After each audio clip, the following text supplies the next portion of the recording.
there, I'm Nicole Wilbur. I'm a writer and story nerd, and in this video, I am going to be talking about my recipe for a perfect opening chapter. This is my personal recipe based off of a bunch of craft books and also some workshops and things that I've attended recently. I'll try to put all the links below and say when I'm citing what, but in my newest project, which is a very fun Christmas romance story, I have 6 POVs, which means that I recently wrote 6 opening chapters. I mean, 6 opening chapters, and that every POV character needs to have their own chapter. And in my mind, kind of, even if it's not the first chapter of the book, it's the first chapter with a character. And if someone really doesn't like a character or doesn't get invested in that character, then they're just gonna like skip their pages or put the book down.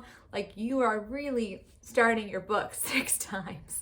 So I feel like I've learned a lot from doing this, and I want to share everything I've learned with you. So in my little recipe here, I am going to go over certain things that I'm going to go over the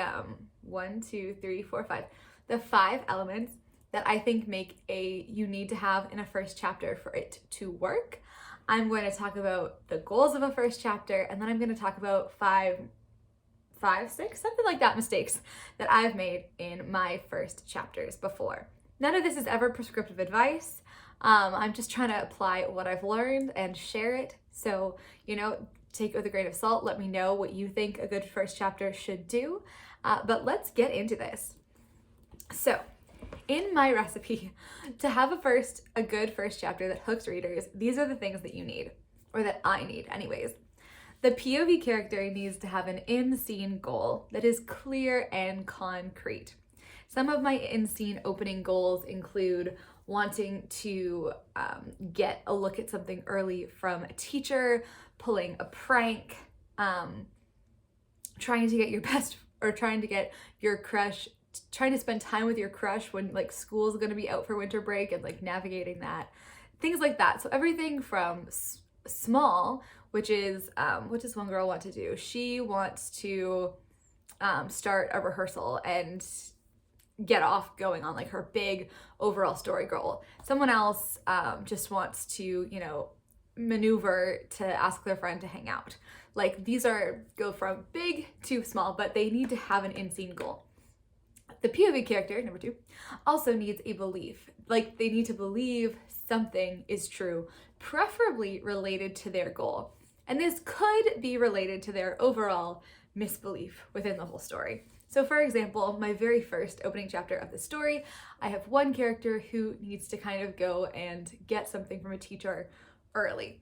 It's kind of like the answers for a test, but not really. It's not that unethical. She wants to see the cast list early, basically. And so that's her goal. She wants to see it early. She goes to the teacher, and she believes that the teacher will give it to her because she's given it to her before. Blah, blah, blah. It's a pretty straightforward belief. The third thing you need is another character to do something that contradicts that original belief, which makes the POV character surprised. Ideally, this also creates an obstacle to the POV character's goal. So in my story, my first opening chapter, she wants the list. She believes the teacher will give her the list because she has had it before. And then the teacher says, no. Ooh, surprise. I mean, it's very simple things, right? But that creates a little bit of surprise. It creates attention, and it creates an obstacle to the goal. I found this really interesting, and this really comes from Story by Robert McKee, where he says that conflict is the gap between character expectations and what really happens. It also relates to Story Genius, which I love and I've been going into very deeply recently, which is they give you kind of 4 questions to ask about a scene, which is, what does my protagonist go into the scene believing? Why does she believe it? What is my protagonist's goal in the scene? And what does my protagonist expect to happen in the scene? So if you kind of take those 2 things together, the Story Genius questions and Story by Robert McKee, you do see that you have a great setup with Story Genius, and then the idea that conflict is the gap between character expectation and reality comes in, and it disrupts your character's beliefs and your character's goals. That was thing number 3. Thing number 4 is a question the reader has is answered in a surprising way. This I've learned a lot about from the podcast, The Shit No One Tells You About Writing. They talk a ton about curiosity seeds. And also, again, it's, John Truby and the Anatomy of Story. He has a whole thing about a revelations sequence, the slow reveal of information. And honestly, everybody says this, that sometimes in fiction writing, you can think of it as the slow, controlled reveal of information. And so in a first chapter, you're obviously holding information back from the reader, but somewhere in there, you do want to set up a question early. Could be something simple. Where are they? What's going on? Who is she? Why does she want this? Who is X person? You just mention a name and don't explain who it is. Then you answer it in a surprising way. This isn't by expositionally saying it. It's you can do it subtly where the reader can figure out the answer to the question, but it's something that they didn't expect. I'm thinking of an example now. There's a book called Meet Me at the Lake by Carly Fortune. And she does this really well in the opening. Very mild spoilers here, but you meet the manager of the resort that her mom used to own. And they're talking, they're working together. And then you're like, okay, so who is he? Who is this person? Maybe from their past, like an old friend who, and then a page or two later, you find out that he's her ex-boyfriend. And you're like, oh, and they're working together. Interesting.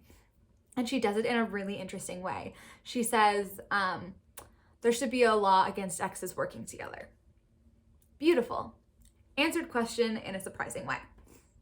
And finally, the 5th element that I think I need to have in a first chapter is a new specific question posed at the end of the scene. So going back to my own example, where the girl comes to the teacher and she wants to see the cast list, my new specific question posed at the end of the scene is, I don't reveal someone who's on the cast list who surprised her. So she sees someone on there, she's like, she does eventually get to see it.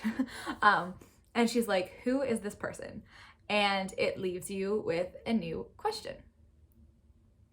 So all of that taken in mind, what are the goals of a first chapter or a first scene, an opening chapter with a reader?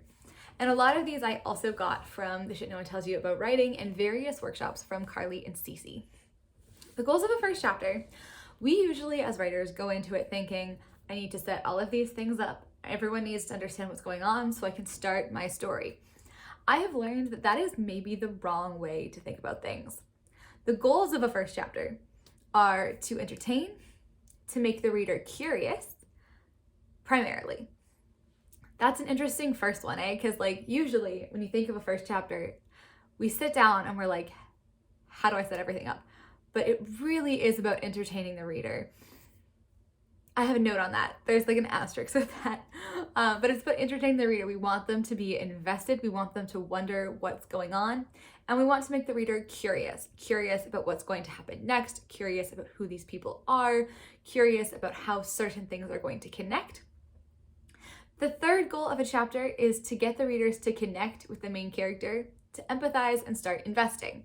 You might say, hey, in prologues like Six of Crows, the main character is not in the first chapter.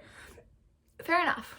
I would say the first chapter of Six of Crows is very entertaining. There's a guard who's, what is he? There's the Gerda Param, and there's crazy witch thing happening and people gathering. He's following them around and it's creepy and dark. Entertaining. It's curious because you're like, who are these people? What is this drug? What is this world? It's not about the main character. You kind of do feel something for the character, not really, but that's okay. But then in the very next chapter, when you have Inez and Kaz and Jesper, and they're pulling something off, you do get to connect with them. So yeah, there's exceptions to all of these, of course. But really, you want your readers to connect with the main character, and that's not by necessarily putting them in a really bad situation or anything like that. I think that's really done through being specific with what's around them and through their interiority. So we understand when someone wants something, it's pretty easy to empathize with them, especially if it's something that we've all wanted before. We've all wanted to, we've all waited for news and been really, really desperate to know if we got something, whether it was a job, a full request from an agent, a part in a musical. We've all really, had someone that we want to spend time with and we're not sure how to ask them. So those kind of universal desires. And then I think also, it's not even having a secret sometimes, but when your characters, like what they're saying externally and speaking externally doesn't match what they're doing internally, you automatically start connecting with the main character because you feel a whole lot closer to them. You know what I mean? So if in my mind, I'm like, oh yeah, I had a really good day. And then in my character's interiority, I'm like, yeah, I always say this. Boring example.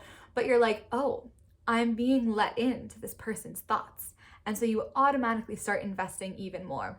And then as you go and like get specific with your description and really give it from the perspective of your main character, that you almost get that for free. I think if you have some of these other elements is maybe what I'm trying to say.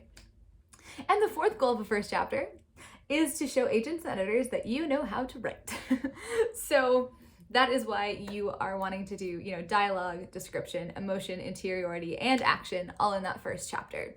You weave them, obviously. Action, I don't mean like fight. I mean just like movement, moving around. People are doing things. They're not just sitting there and talking. We want motion in the scene. You want description, interiority, and obviously emotion. Motion and emotion. So those are the goals of a first chapter.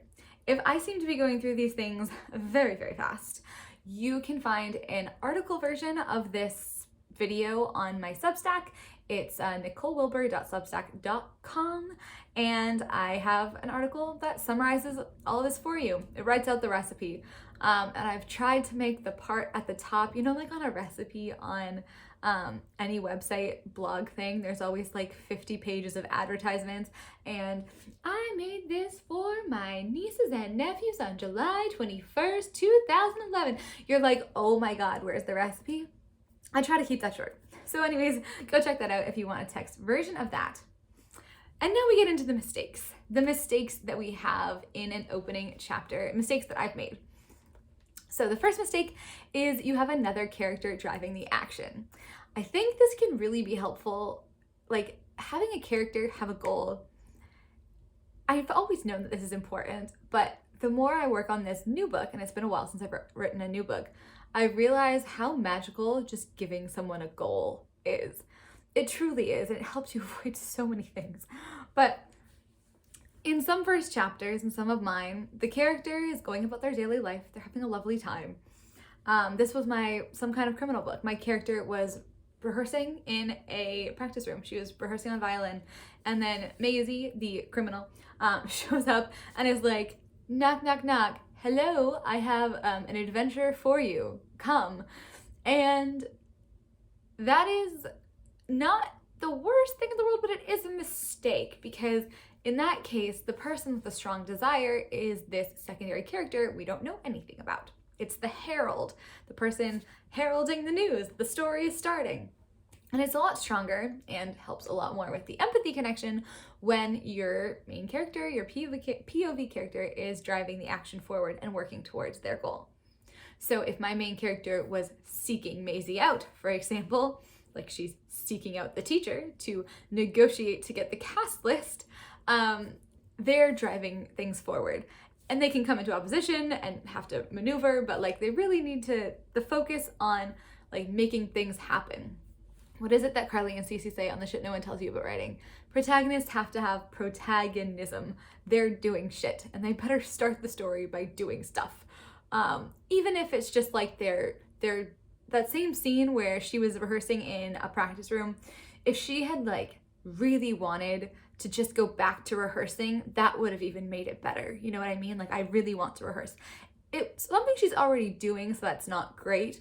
Better would be, I'm trying to buy a violin from a violin shop, or I'm trying to go get my violin scheduled to be repaired. and there's no time, so I'm trying to convince them to fit it in. Like, these are small differences, but you see how each one is escalating and how much your character will have to push and how much opposition and protagonism they will have to go after their goal. The next mistake is the scene is all interiority or all dialogue. I have read certain scenes where it's just all summary, or, you know, there's like very little happening. The character's just thinking a lot, and it can be very beautiful thoughts, but no one wants to read that. I mean, some people do, maybe, but for like commercial fiction, you do want to have all the layers of all the things to show that you know how to write all of those things. And also having all dialogue. All of my first drafts are 98% dialogue, literally. That's fine. But then we have to edit it and, you know, add in the description and the movement and stuff like that and the emotions. So, you know, as much as we love all dialogue, when everything is external, you lose that connection to the main character, that bit that can create the empathy, because you're not getting access to their internal thoughts. You're not being let on the secret of their inner world. And if it's all interiority, then like nothing's happening. And so it's a balance, right? Okay. The next mistake is the scene is action-packed, but we don't know the characters, and so we don't care. We've probably all seen this a lot. We're thrown into the middle of an action. A character has a goal. They're trying to accomplish something crazy. Things are going wild, but we don't know them, so we don't care. This has been done. This is done a lot where maybe you do care about the characters immediately.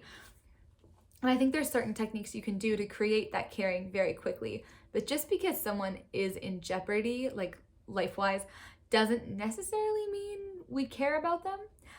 And so we're just reading all of this action and we're like, who are these people? Do I care if they die? Like, what is this story, you know? So it's just something to watch out for. The next biggest mistake is too much exposition. You know this one, info dumping everywhere. Just stop. I think that it's better to hold back way more information. Don't explain anything in the first chapter. Like, don't write out, and the Nutcracker is going to be performed on December 24th by Just think of what the character would be naturally thinking in that situation. They wouldn't be going over the details in their head. If everybody else already knows about what is happening, they wouldn't be explaining it. I've, again, recently read pages where we just kind of stop and we get a whole lot of, and they came from an orphanage, and they went to this school, and they blah, blah, blah, blah. Just, it can all be gone. I think sometimes you do need a little bit of an info dump, but like, delay it as long as humanly possible. Otherwise, don't use too much of it, or don't do a big info dump anywhere at all. I think it's kind of fun. It's a balance, right? I think it's kind of fun to give enough clues, and you have to be aware, like, I think by X page, like by the time I say this, they're going to know for sure what's going on here. But the reader can put it together, and that increases the curiosity, and that keeps them reading, because we like to puzzle things out. And so by giving everything up front, even if it's just like normal backstory, we're killing all the tension, and we are, you know, breaking the puzzle. We're solving the puzzle for them. We're getting them out of the escape room before they even realize they needed to escape. And that's just sad. The next big mistake is we're confused and not curious. This is the other side of the coin of exposition. We want to be curious. We don't want to be confused. I think the best way to avoid this is to firmly establish where we are, when-ish we are. Like, it's Christmas time in modern day. It's the 1800s, like that variety. And like, what we're literally doing. You know, if we know those things, at least we're grounded in a scene. We're grounded. We also don't want to have a conversation that seems to matter to the characters, but there's no way of knowing what on earth they're talking about. Some hints of there's something more here are great. I think it's really like the iceberg, you know? You're giving a tiny bit. You're not giving all the exposition, but you're giving a tiny little bit that keeps the reader reading, but grounds them in what's going on. You know, even if they're having like an argument that you don't want to stop and explain, if you mention something about, and it's all legalese or something, if you mention like dad's will or something in there, like you just hit on a milestone, a landmark that people will automatically make assumptions about because it's familiar to us, then that's useful. It's like an entry point, right? An entry point into your story. So someone's going to see a cast list. It doesn't really matter the context. You know what's going on. You know that they must have auditioned. You know that there must be some kind of show. She's walking down a school hallway, so she must be a teenager. Like, people can make assumptions, but we just need to make sure we're giving enough grounding detail and enough specifics that within the scene that we don't have confused people. I just read This Is How You Lose the Time War, and this advice has proved completely wrong because I've been completely confused the entire time. I have no idea what's going on. Except it does mention the Mongols, and I don't know if you watch Crash Course History, but the Mongols are like a running joke they reference because the Mongols are so cool, and so I really enjoyed that part. I was like, oh my god, the Mongols. I didn't know those were the Mongols. That was great. But besides that, yeah, if you're not, This Is How We Lose the Time War, I don't know how people get away with that. It was crazy. Anyways, the very last mistake is that nothing changes and nothing is surprising. We gotta remember our old pal, Robert McKee, and story. Conflict comes when reality doesn't meet expectations. So if everything goes to plan and nothing changes, there's no conflict. If nothing surprising happens, there's no conflict. There's nothing interesting in a protagonist seeing something go exactly the way they thought it would go for the exact reasons that they thought it would. They need to be somewhat surprised. Something like, let me think.